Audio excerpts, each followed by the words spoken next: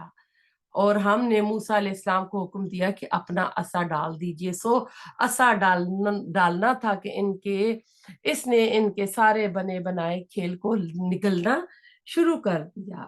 تو جادوگروں نے جو اپنی جادو کی چیزیں پھینک دی تھیں تو اس میں مسلسل آتا ہے انہوں نے رسیاں پھینکی تھیں یا چھڑیاں پھینکی تھیں، تو جس کی وجہ سے وہ چھوٹے چھوٹے سانپ تھے جو سب گھوم رہے تھے. اور جب موسیٰ علیہ السلام نے اپنا عصا ڈالا تو وہ کہتے ہیں کہ ایک بڑا اژدہا تھا جس نے ان کے چھوٹے چھوٹے سانپوں کو نگل لیا تھا. تو سورۃ طٰہٰ میں بھی آپ دیکھیں گے، سورۃ قصص میں بھی، سورۃ شعراء میں بھی، تو بار بار یہ قرآن میں آپ کے ساتھ ریپیٹیشن میں آپ سنیں گے. بس حق ظاہر ہو گیا اور انہوں نے جو کچھ بنایا تھا سب جاتا رہا. بس وہ لوگ اس موقع پر ہار گئے اور خوب ذلیل ہو کر پھرے. یعنی فرعون کے بلائے ہوئے بڑے بڑے جادوگر حضرت موسیٰ علیہ السلام کے سامنے مغلوب ہو گئے، اور نتیجتاً فرعون اور اس کی قوم کے لوگ جو ہے نا، سردار جو تھے، وہ ذلیل ہو گئے۔ وَأُلْقِيَ السَّحَرَةُ، اور وہ جو جادوگر تھے سجدے میں گر گئے۔ کیوں سجدے میں گر گئے؟ ان کو پتا تھا کہ یہ حق ہے، اور ان کو پتا تھا کہ ہم جو بھی میجیشنز ہوتے ہیں نا، وہ نظر بندی کرتے ہیں، انسان کی نظر کے اوپر دھوکا ہوتا ہے، اور ان کو پتا تھا کہ موسیٰ علیہ السلام نے جو چیز دکھائی ہے وہ حق تھا، تو لہٰذا وہ وہیں پہ جادو میں یعنی سجدے میں گر پڑے۔ یعنی ایسا لگا جیسے جادوگروں کو کسی نے سجدے میں گرا دیا ہو۔ ان پر یہ کیفیت حق کے ظاہر ہو جانے کے بعد طاری ہوئی۔ یہ ایک ایسی صورتحال تھی کہ جب کسی باضمیر انسان کے سامنے حق کو مان لینے کے علاوہ دوسرا کوئی راستہ، یعنی کوئی آپشن ہی نہیں ہوتی ہے۔ اور پھر وہ کیا کرتے ہیں، فوراً وہ پکار اٹھے، کہنے لگے ہم ایمان لائے رب العالمین پر، جو موسیٰ اور ہارون کا بھی رب ہے۔ تو کام فکر ہے کہ جادوگر مغلوب ہوئے تو فوراً ایمان کیوں لے آئے، وہ بھی ابھی انتہائی پختہ یقین اور استقامت والا ایمان۔ کہاں ان کی وہ کیفیت کہ وہ فرعون سے انعام کی بھیک مانگ رہے تھے، کہاں ان کا یہ جذبہ کہ انہوں نے اسے خاطر میں نہ لاتے ہوئے نتیجوں سے بے پرواہ ہو کر ڈنکے کی چوٹ پر اپنے ایمان کا اعلان کر دیا۔ جادوگروں کے کردار اور رویے میں اس تبدیلی کی منطقی جو وجہ ہے وہ یہ کہ جو شخص کسی فن کا ماہر ہو، وہ اس فن کی جو استطاعت ہوتی ہے، اس کی جو لمیٹیشنز ہوتی ہیں نا، اس کے بارے میں بخوبی جانتا ہے۔ ظاہر ہے وہ اپنے فن کے شعبہ میں اس یعنی وہ اسپیشلائز تھے اس فیلڈ میں، تو اس کی اہمیت کو وہ جانتے تھے۔ چنانچہ جادوگر جو اپنے فن کے منجے ہوئے ماہرین تھے، وہ فوراً پہچان گئے کہ ان کے جادو کے مقابلے میں جو کچھ حضرت موسیٰ نے پیش کیا وہ صرف وہ جادو سے کوئی اوپر چیز ہے۔ لہذا جس حقیقت کا ادراک فرعون اور اس کے عمرہ وزیر کر رہے تھے، وہ بجلی کی ایک کون کی مانند آنند فانند جادوگروں کے دلوں کے تاریک گوشوں کو روشن کر گئی۔ اس کے نتیجے میں ان کو ایسا ایمان نصیب ہوا جس کی جرت اظہار استقامت نے فرعون اور اس کے لائے لشکر کو بھی پریشان کر دیا۔ کہتے سب سے بیسٹ ایمان ان کا تھا کہ جب ایمان لائے فوراً فرعون کو مار دیتا ہے اور سیدھے جنت چلے جاتے ہیں۔ نہ انہوں نے نمازیں پڑھی، نہ زکوٰۃ ادا کیے، نہ حج ادا کیے، اور پچھلے جتنے گناہ تھے سب کے سب ان کے معاف ہو گئے۔ تو آیت نمبر چلتے ہیں 123 پہ۔ تو فرعون کہنے لگا تم موسیٰ پر ایمان لائے ہو بغیر اس کے کہ میں تم کو اجازت دوں، بے شک یہ سازش تھی جس پر تمہارا عمل درآمد ہوا ہے اس شہر میں، تاکہ تم سب اس شہر سے یہاں کے رہنے والوں کو باہر نکال دو۔ سو اب تم کو حقیقت معلوم ہوئی جاتی ہے۔ اب دیکھو فرعون کی جان پر بن گئی تھی، اجتماع میں موجود لوگوں پر جادوگروں کی اس شکست کے اثرات جو تھے نا کافی جو تھے ظاہر ہو چکے تھے، اور عوام کو مطمئن کرنے کے لیے یہ حربہ جو ہے نا آزما رہا تھا، اور ایک پینترا بدلتا ہے اور کہتا ہے کہ مجھے سب پتہ چل گیا یہ موسیٰ بھی دراصل تمہارا ساتھی ہے، حالانکہ ایسا تو نہیں تھا۔ تو بس اب یہ جان بوجھ کے لوگوں کی نا توجہ کو ہٹانے کے لیے اس طرح کی باتیں جو ہے نا کر رہا ہے۔ تو آیت نمبر 124، میں تمہارے ایک طرف کے ہاتھ اور دوسری طرف کے پاؤں کاٹوں گا، پھر تم سب کو سولی پر لٹکا دوں گا۔ انہوں نے جواب دیا کہ ہم مر کر اپنے مالک ہی کے پاس جائیں گے، اور تو نے ہم میں کون سا عیب دیکھا سوائے اس کے کہ ہم اپنے رب کے احکام پر ایمان لے آئے۔ جب وہ ہمارے پاس آئے، اے ہمارے رب، ہمارے اوپر صبر کا فیضان فرما اور ہماری جان حالت اسلام ہی میں نکال دے۔ یعنی پھر انہوں نے یہ دعا کی، ربنا افسخ علینا صبرا وتوفنا مسلمین۔ تو یہ ان کی اس وقت کی دعا تھی، یعنی جادوگروں پر حق جو تھا نا ظاہر ہو گیا تھا، اس کی اتنی بڑی دھمکی جو تھی نا وہ بھی ان کے ایمان کو ذرا سا بھی اس میں لرزش پیدا نہ کر سکی۔ تو انہوں نے پھر یہ دعا کی نا کہ اب ہم ایمان کے راستے پہ جو بھی آزمائش آئے گی، ان کی سختیوں کو جھیلتے ہوئے ہم اپنا نا صبر کا دامن ہم نہ چھوٹ جائے، اللہ تعالیٰ سے مزید استقامت کی صبر کی دعائیں کر رہی ہیں۔ اس واقعے کے بعد فرعون نے جادوگروں کے خلاف تو ضرور انتقامی کارروائی کی ہوگی، لیکن وہ حضرت موسیٰ علیہ السلام کے خلاف کوئی ٹھوس اقدام نہ کر سکا۔ چنانچہ اس کے بعد بھی حضرت موسیٰ علیہ السلام شہر میں لوگوں تک اللہ تعالیٰ کا پیغام پہنچاتے رہے اور بنی اسرائیل کو منظم کرنے میں مصروف رہے، اور قوم کے بہت سے نوجوان حضرت موسیٰ علیہ السلام کی دعوت پر لبیک کہتے ہوئے ان کے گرد جمع ہو گئے۔ آپ کس طرح کی سرگرمیوں سے حکومتی عہدیداروں کے اندر بھی تشویش ہوئی ہوگی، فکر مند ہوئے ہوں گے وہ لوگ، بالآخر انہوں نے فرعون سے اس بارے میں شکایت کی، اور قوم فرعون کے سرداروں نے کہا کیا آپ موسیٰ علیہ السلام اور اس کی قوم کو یوں ہی رہنے دیں گے کہ وہ ملک میں فساد کرتے پھرے اور وہ آپ کو اور آپ کے معبودوں کو ترک کیے رہے؟ فرعون نے کہا ہم ابھی ان لوگوں کے بیٹوں کو قتل کرنا شروع کر دیں گے، عورتوں کو زندہ رہنے دیں گے، اور ہم کو ان پر ہر طرح کا زور ہے۔ تو اب اس آیت میں دیکھ رہے ہیں کہ یہ نقطہ قابل توجہ ہے کہ قوم فرعون میں بہت سے لوگ کے بہت سے جو معبود تھے، تاریخی شواہد سے پتہ چلتا ہے کہ ان سب کا بڑا الہ جو تھا جس کو معبود مانتے تھے وہ سورج تھا۔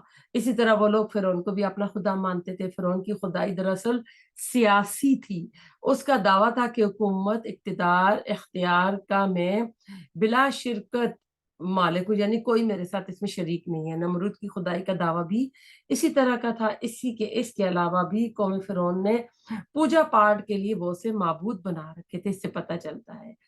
تو اب یہ کہہ رہا ہے نا، یہ آزمائش جو ہے نا اب دوبارہ بنی اسرائیل پر آ رہی ہے۔ ایک پہلے کب آئی تھی؟ جب موسیٰ علیہ السلام کی والدہ پریگنٹ تھی، ان کی ولادت سے پہلے ہوا تھا، تو اس نے ایک خواب دیکھا تھا جس کی تعبیر میں نجومیوں نے بتایا تھا بنی اسرائیل کا ایک بچہ جو ہے اٹھ کر آپ کی حکومت ختم کر دے گا۔ تو چنانچہ اس خدشے کے پیش نظر اس نے حکم دیا تھا کہ بنی اسرائیل کے تمام جو بچے پیدا ہو ان کو ختم کیا جائے، پیدا ہوتے ہی قتل کیا جائے، اور لڑکیوں کو زندہ رہنے دیا جائے۔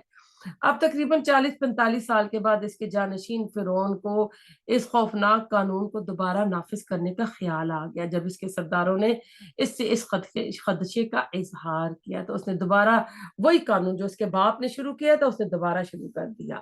تو اب اللہ تعالیٰ نا ایسا ہے کہ وہ اب اس میں وہ کہہ رہا ہے کہ یقیناً نا وَإِنَّ فَوْقَهُمْ قَاهِرُونَ، کہ گویا اب درباریوں اور امریکوں جو عمرا تھے ان کو حوصلہ بڑھانے کے انداز میں کہا کہ تم کیوں گھبراتے ہو، ہم پوری طرح ان پر چھائے ہوئے ہیں، یہ کمزور حقیر لوگ ہیں، یہ ہمارا کچھ بھی نقصان نہیں کریں گے۔ آیت نمبر 128۔ موسیٰ علیہ السلام نے اپنی قوم سے فرمایا اللہ تعالیٰ کا سہارا حاصل کرو اور صبر کرو۔ یہ زمین اللہ تعالیٰ کی اپنے بندوں میں سے جس کو چاہے وہ مالک بنا دیتا ہے، اور آخری جو کامیابی ہوتی ہے انہی کی ہوتی ہے جو اللہ سے ڈرتے ہیں۔ تو یہاں پتہ چل رہا ہے کہ جو اتنی بڑی آزمائش میں ثابت قدم رہنے کے لیے اللہ تعالیٰ سے مدد کی دعا کرتے ہیں، صبر کا دامن ہاتھ سے نہیں چھوڑتے، انجام کار کی کامیابی اللہ ہی کے ہاتھ میں ہوتی ہے، اللہ تعالیٰ کا وہ لوگ تقوی اختیار کرتے ہیں اور اپنی اس کاموں میں جو ہوتے ہیں استقامت رکھتے ہیں۔ اللہ تعالیٰ ہمیں بھی استقامت عطا کرے۔ آیت نمبر 129۔ اور قوم کے لوگ کہنے لگے ہم تو ہمیشہ مصیبت ہی میں رہے، آپ کی تشریف آوری سے پہلے بھی اور آپ کی تشریف آوری کے بعد بھی۔ موسیٰ علیہ السلام نے فرمایا کہ بہت جلد اللہ تعالیٰ تمہارے دشمن کو ہلاک کر دے گا اور سوائے ان کے تم کو اس سرزمین کا خلیفہ بنا دے گا۔ اب یہ موسیٰ علیہ السلام کو شکایت کر رہے ہیں کہ آپ کے آنے سے پہلے بھی مصیبت تھی، اب آپ نے نبوت کا دعویٰ کیا تو دوبارہ ہمارے بیٹوں کو جو ہے یہ انہوں نے قتل کرنا شروع کر دیا اور عورتوں کو غلام بنانا شروع کر دیا ہے۔ تو اس میں نا ایک تسلی دے رہے ہیں مسلسل کہ گھبراؤ نہیں، اللہ تعالیٰ ہمیں ہی جو ہے کامیابی دے گا۔ یہ آیت کہتے ہیں پاکستان کے مسلمانوں کے لیے بھی لمحہ فکریہ ہے۔ برصغیر پاک و ہند کے مسلمان بھی غلامانہ زندگی گزار رہے تھے، انہوں نے سوچا متحدہ ہندوستان اگر ایک وحدت کی حیثیت سے آزاد ہوا تو جو اکثریت ہوگی آبادی کی وجہ سے ہندو ہمیشہ ہم پر غالب رہیں گے، کیونکہ جدید دنیا کا سیاسی نظام ون مین ون ووٹ کے اصول کے تحت چلتا ہے۔ اسی طرح ہندو ہمارے دین، مذہب، تہذیب، تمدن، سیاسی اور معیشت، زبان، معاشرت سمیت ہر چیز کو برباد کر دیں گے۔ چنانچہ انہوں نے ایک الگ وطن حاصل کرنے کے لیے تحریک چلائی۔ اس تحریک کا نعرہ یہی تھا مسلمان قوم کو اپنے دین، مذہب، ثقافت اور معاشرت کے مطابق زندگی بسر کرنے کے لیے ایک الگ وطن کی ضرورت ہے۔ اس تحریک میں اللہ تعالیٰ نے انہیں کامیابی دی اور انہیں ایک آزاد خود مختار ملک کا مالک بنا دیا۔ ابھی اس حوالے سے اس آیت کا دوبارہ مطالعہ کیجیے، آپ دیکھیں کہ پاکستان کے لیے جو پیغام آپ سمجھے اس میں کہ وہ تمہیں زمین میں طاقت اور اقتدار عطا کرے گا، پھر وہ دیکھے گا کہ تم لوگ کس طرح کا طرز عمل اختیار کرتے ہو۔ اس ملک میں اللہ کی حکومت قائم کر کے دین کو غالب کرتے ہو یا اپنی مرضی کی حکومت قائم کر کے اپنی خواہشات کے مطابق نظام چلاتے ہو۔ آیت نمبر 130، اور ہم نے فرعون والوں کو مبتلا کیا قحط سالی میں، پھلوں کی کم پیداواری میں، تاکہ وہ نصیحت حاصل کریں۔ اس سے پتہ چلتا ہے کہ جب بھی کوئی اس طرح کی آزمائشیں آتی ہیں تو اللہ تعالیٰ لوگوں کو راہ راست پہ لانے کے لیے کرتا ہے۔ جب اللہ تعالیٰ کسی قوم کی طرف کوئی رسول بھیجتا ہے تو انہیں آزمائشوں مصیبتوں میں مبتلا کر دیتا ہے کہ وہ غفلت کی نیند سے جاگیں اور دعوت حق کی طرف متوجہ ہوں۔ چنانچہ موسیٰ علیہ السلام جب آل فرعون کی طرف مبعوث ہوئے اور آپ نے اپنی دعوت شروع کی تو اس دوران اللہ تعالیٰ نے قوم فرعون پر چھوٹے چھوٹے عذاب بھیجنے شروع کیے تاکہ وہ ہوش میں آ جائیں۔ آیت نمبر 131، اور یوں کہتے سوری آیت نمبر 131،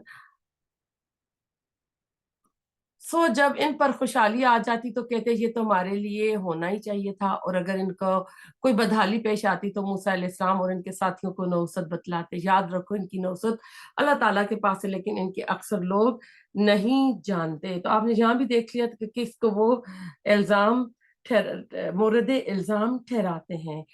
آیت نمبر 132، اور یوں کہتے ہیں کیسی بات ہمارے سامنے لاؤ، ان کے ذریعے سے ہم پر جادو چلاؤ، جب بھی ہم تمہاری بات ہرگز نہ مانیں گے۔ یعنی 100% اپنے جو عقیدے تھے اس کے اوپر اسٹیٹ فارم تھے کہ کچھ بھی کر لو ہم اس سے نہیں بدلیں گے۔ پھر ہم نے ان پر طوفان بھیجا اور ٹڈیاں اور گھن کا کیڑا اور مینڈک اور خون کے یہ سب کھلے کھلے معجزے تھے، وہ تکبر کرتے رہے، اور وہ لوگ کچھ تھے ہی جرائم پیشہ ور، یعنی یہ جرم کرنے والے ہی لوگ تھے جو اس طرح کے جرم کرتے رہے۔ ان پر طوفان آئے، ٹڈی دل کا عذاب آیا جو فصلوں کو چٹ لیتی تھی، چچڑیاں، جوئیں، کھٹمل، پسو انہیں تنگ کرتے، ان کے اناج میں کثرت سے سرسریاں پڑ جاتی تھی، مینڈک ان کے گھروں، بستروں، برتنوں وغیرہ ہر جگہ پہ دندناتے پھرتے تھے۔ ان پر خون کی بارش ہوئی، کھانے پینے کی چیزوں میں بھی خون کی آمیزش آ جاتی تھی۔ آیات مفصلات جو ہوتے ہیں نا، وقفے وقفے سے اللہ تعالیٰ نے ان کے اوپر یہ پریشانیاں بھیجیں تو یہ شاید یہ پلٹ آئے۔ آیت 134، پھر جب ان پر کوئی عذاب واقع ہوتا تو یوں کہتے اے موسیٰ ہمارے لیے اپنے رب سے اس بات کی دعا کر دیجئے جس کا اس نے آپ سے عہد کر رکھا ہے، اگر آپ اس عذاب کو ہم سے ہٹا دیں تو ہم ضرور آپ کے کہنے سے ایمان لے آئیں گے، اور ہم بنی اسرائیل کو بھی رہا کر کے آپ کے ہمراہ کر دیں گے۔ یعنی ان سے اس طرح کا وعدہ کرتے، جب عذاب آ جاتے تو خود دعا نہیں کرتے تھے، انہیں پتہ تھا موسیٰ علیہ السلام اس عذاب کو ہم سے ہٹا سکتے ہیں، تو وہ اس طرح کی باتیں کرتے تھے کہ آپ اس کو ہم سے دور کر دیں۔ اس زمانے میں مصر کے اندر بنی اسرائیل کی حیثیت حکمران خاندان کے غلاموں کی سی تھی، ٹھیک ہے۔ مشکل اور بھاری کام جو ان سے کروایا جاتا تھا، احرام مصر کی تعمیر کے دوران ہزاروں اسرائیلی جو تھے نا بے مشقت کہ یہ اپنی جان سے ہاتھ بھی ڈو بیٹھے تھے، ان کی ہڈیاں احرام مصر کی بنیادوں میں دفن ہو گئیں۔ یعنی جو احرام مصر آپ دیکھتے ہیں نا، کتنے سینکڑوں من وزنی چٹانوں کو دھکیلتے کھینچتے اوپر نیچے چڑھایا گیا۔ آج کی جو ماڈرن ٹیکنالوجی ہے وہ بھی حیران ہے کہ آس پاس تو نہ کوئی دریا ہے نہ سمندر ہے، تو کہاں سے ڈیزرٹ میں لا کے اور کس طرح یہ رکھ لیے، کوئی کرین نہیں تھی، کیا تھا نا۔ اب ان کے اوپر مصیبتیں آتی تو اس سے عاجز آ جاتے، اور موسیٰ علیہ السلام سے کہتے کہ آپ دعا کریں کہ یہ مصیبت ٹل جائے اور ہم آپ کی قوم کو آزاد کر لیں گے، ہم آپ کی بات بھی مانیں گے۔ آیت نمبر 135، پھر جب ان سے اس عذاب کو ایک خاص وقت تک کے لیے اس تک کو ان کو پہنچنا تھا ہٹا دیتے تو وہ فوراً ہی ایک چھکنی کرنے لگتے۔ یعنی جو عذاب آ رہا تھا جب ان سے وہ ٹل جاتا موسیٰ علیہ السلام کی دعا سے، ان کا رویہ کیا تھا؟ واپس وہی کرتے جو وہ کر رہے تھے۔ پھر ہم نے ان سے بدلہ لیا، یعنی ان کو دریا میں غرق کر دیا، اس سبب کہ وہ ہماری آیتوں کو جھٹلاتے تھے اور ان سے بالکل ہی غفلت کرتے تھے۔ اور ہم نے ان لوگوں کو جو کہ بالکل کمزور شمار کیے جاتے تھے اس زمین کے شمال مغرب کا مالک بنا دیا، جس میں ہم نے برکت رکھی، اور پھر آپ کے رب کا نیک وعدہ بنی اسرائیل کے حق میں ان کے صبر کی وجہ سے پورا ہو گیا، اور ہم نے فرعون کو اور اس کی قوم کے ساختہ پرداختہ کارخانوں کو اور جو کچھ بھی اونچی اونچی عمارتیں تھیں سب کو، جو بھی وہ بناتے تھے سب کو دھرم بھرم کر دیا۔ تو یہاں مشارق مغارب کی ترکیب جو آئی ہے نا، اللہ تعالیٰ نے اس میں پیدا کی ہے کہ ارض فلسطین کو خصوصی برکت ذکر دی، جس کا ذکر بنی اسرائیل سورہ میں آئے گا۔ حضرت ابراہیم کے بعد سینکڑوں انبیاء کا جو مسکن اور مدفن ہے یہی سرزمین ہے۔ تو اللہ تعالیٰ کہہ رہے ہیں کہ ہم نے اس کو برکت دی، اور ان میں جو لوگ حضرت موسیٰ پر ایمان لائے انہوں نے سخت آزمائشوں میں صبر کیا، ثابت قدمی دکھائی، جس کی وجہ سے اللہ تعالیٰ نے ان کے اوپر انعام کیا۔ یعنی فرعون اور اس کی قوم کی ساری تعمیرات، ان کے سارے باغات وغیرہ ملیہ میٹ کر دیے گئے۔ اب اگلی آیت میں بنی اسرائیل کے مصر سے صحرائے سینا تک کا جو سفر ہے اس کا ذکر ہوگا، ٹھیک ہے، آیت نمبر 138 سے۔ اور ہم نے بنی اسرائیل کو دریا سے پار اتار دیا، پر ان لوگوں کا ایک قوم پر گزر ہوا جو اپنے چند بتوں سے لگے بیٹھے تھے، کہنے لگے اے موسیٰ ہمارے لیے بھی ایک معبود ایسا مقرر کر دیجئے جیسا کہ ان کا یہ معبود ہے۔ آپ نے فرمایا کہ واقعہ تم لوگ تو بڑی جہالت سے کام لیتے ہو کہ ابھی ابھی تمہارے سامنے جو سمندر تھا اس کے دو حصے ہوئے، فرعون اپنی قوم کے سمیت اندر غرق ہو گیا۔ اتنے بڑے معجزے دیکھنے کے بعد بھی تم جو ہے بتوں کا تقاضا کر رہے ہو۔ انہوں نے دیکھا تھا بتوں کا اعتکاف کرنے سے مراد بتوں کے سامنے اپنی توجہ یکسوئی سے بیٹھنا، جو بت پرستوں کا طریقہ ہوتا ہے۔ تو ان کو تھا کہ ہم ان بتوں کے سامنے بیٹھ جائیں اور ہم لوگ نا اس طرح کا کریں۔ تو ان دونوں نے تو ایسا ہے کہ آیت نمبر اگلی آیت پہ چلتے ہیں، آیت نمبر 139۔ یہ لوگ جس کام میں لگے ہیں یہ تباہ کیا جائے گا، ان کا یہ کام محض بے بنیاد ہے۔ فرمایا کہ اللہ تعالیٰ کے سوا کسی کو تمہارا معبود تجویز کر دوں، حالانکہ اس نے تم کو تمام جان والوں پر فوقیت دی ہے۔ یعنی اتنے ظالم بادشاہ سے تم آزاد ہو گئے، اور اس کے باوجود پھر تم ایک جو ہے نا اپنے ہاتھ سے بنا ہوا جو بت ہے اس کی تم تمنا کر رہے ہو۔ یعنی تم کس قسم کے لوگ ہو؟ تو اس لیے کہتے ہیں کالا انکم قوم تجہلون، نا کہ تم تو بڑے ہی جاہل لوگ ہو، اور یہ لوگ جس چیز میں پڑے تھے وہ سب کچھ برباد ہونے والا تھا، اور ان کا یہ کام محض بے بنیاد تھا۔ آیت نمبر 140، فرمایا کہ اللہ تعالیٰ کے سوا اور کسی کو تمہارا معبود تجویز کر دوں، حالانکہ اس نے تم کو تمام جان والوں پر فوقیت دی ہے۔ تو آپ دیکھیں اللہ تعالیٰ نے بار بار انہوں نے کہا ہے نا کہ ہم نے تم کو تمام جہانوں پر فوقیت دی، اور تم کر کیا رہے ہو؟ اور وہ وقت یاد کرو جب ہم نے تم کو فرعون والوں سے بچا لیا، جو تم کو بڑی سخت تکلیفیں پہنچاتے تھے، تمہارے بیٹوں کو قتل کر دیتے تھے اور تمہاری عورتوں کو زندہ چھوڑ دیتے تھے، اور اس میں تمہارے رب کی طرف سے بڑی آزمائش تھی۔ یہ آج پہلے پارے میں بھی رپیٹ ہوئی ہے کافی بار۔ ہم نے موسیٰ علیہ السلام سے 30 راتوں کا وعدہ کیا اور 10 رات مزید ان 30 راتوں کو پورا کیا، سو ان کے پروردگار کا وقت پورے 40 رات کا ہو گیا، اور موسیٰ علیہ السلام نے اپنے بھائی ہارون علیہ السلام سے کہا میرے بعد ان کا انتظام رکھنا اور اصلاح کرتے رہنا، اور بدنظم لوگوں کی رائے پر عمل مت کرنا۔ اب موسیٰ علیہ السلام آپ یہاں پہ دیکھیں کہ اللہ تعالیٰ ان کو 30 راتوں کے لیے بلاتے ہیں، لیکن وہ جا کے کوئی سینا پہ جاتے ہیں، کوئی طور پہ، تو وہ 40 راتیں ہو جاتی ہیں، یعنی ایک طرح کا چلہ ہو جاتا ہے۔ تو وہاں پہ موسیٰ علیہ السلام جب گئے تو اپنے بھائی کو اپنا جانشین بنا کر گئے۔ موسیٰ علیہ السلام سخت طبیعت کے تھے، لیڈر ٹائپ کے تھے، ان کے بھائی جو تھے ہارون علیہ السلام وہ نرم مزاج کے تھے۔ اب آپ دیکھتے ہیں کہ اس میں آیت نمبر 143 ہے آئی تھنک۔ اور جب موسیٰ علیہ السلام ہمارے وقت پر آئے اور ان کے رب نے ان سے باتیں کی تو عرض کیا کہ اے میرے پروردگار اپنا دیدار مجھ کو کرا دیجئے کہ میں آپ کو ایک نظر دیکھ لوں۔ ارشاد ہوا کہ تم مجھ کو ہرگز نہیں دیکھ سکتے۔ تو کیا ہوا پھر؟ ہرگز نہیں دیکھ سکتے، لیکن تم اس پہاڑ کی طرف دیکھتے رہو، وہ اگر اپنی جگہ پر برقرار رہا تو تم بھی مجھے دیکھ سکو گے۔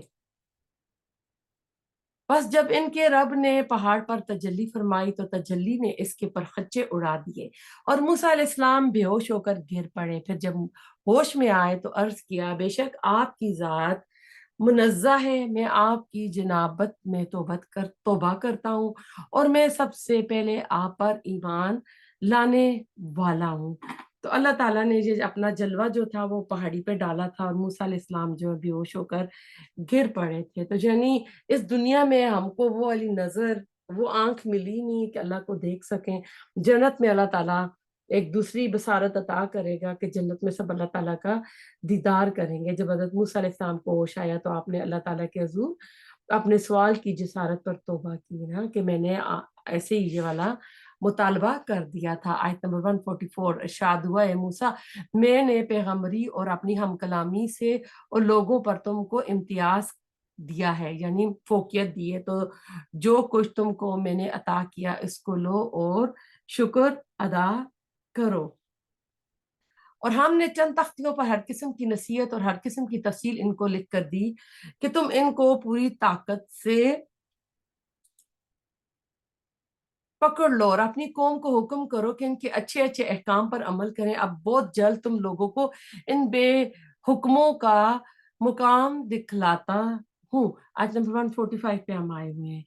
تو شریعت کے تمام بنیادی احکام جو تھے وہ ان تختیوں پر لکھے گئے تھے۔ اللہ کی اتاری ہوئی شریعت جو تھی اس کے اوپر یہ تھی، اللہ نے ان کو عطا کی تھی، تو اس میں کہا گیا تھا کہ اس کو مضبوطی سے پکڑے رکھو، اس کو تھام لو۔ قرآن میں کئی بار یہ ذکر آیا، انہوں نے نہیں عمل کیا تو اللہ تعالیٰ نے طور پہاڑ کو ان کے اوپر کھڑا کر دیا تھا کہ پکڑو، یعنی زبردستی، جیسے گن پوائنٹ پہ کوئی کام کیا جاتا ہے۔ تو انہوں نے کہا تھا ہاں ہم لیتے ہیں، لیکن یہ اتنی بدبخت قوم تھی کہ یہ اس کے بعد بھی اپنی ان چیزوں سے پھر جاتے تھے، وعدے کرتے تھے، وعدہ خلافی نہ کرتے تھے۔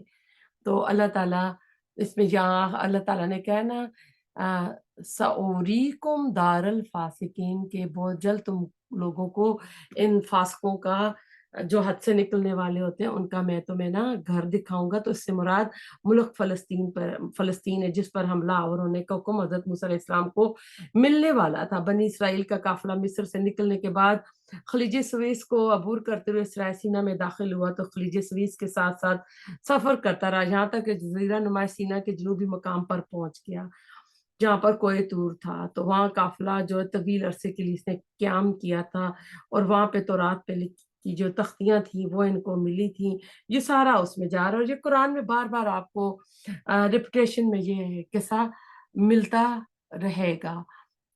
آیت نمبر 146، میں ایسے لوگوں کو اپنے کام سے برگشتہ ہی رکھوں گا جو دنیا میں تکبر کرتے ہیں، جن کا ان کا کوئی حق حاصل نہیں، اور اگر تمام نشانیاں دیکھ لیں تب بھی وہ ایمان نہ لائیں گے۔ اگر ہدایت کا راستہ دیکھ لیں تو اس کو اپنا طریقہ نہ بنائیں، اور اگر گمراہی کا راستہ دیکھ لیں تو اس کو اپنا طریقہ بنا لیں۔ یہ اس سبب ہے کہ انہوں نے ہماری آیتوں کو جھٹلایا اور ان سے غافل رہے۔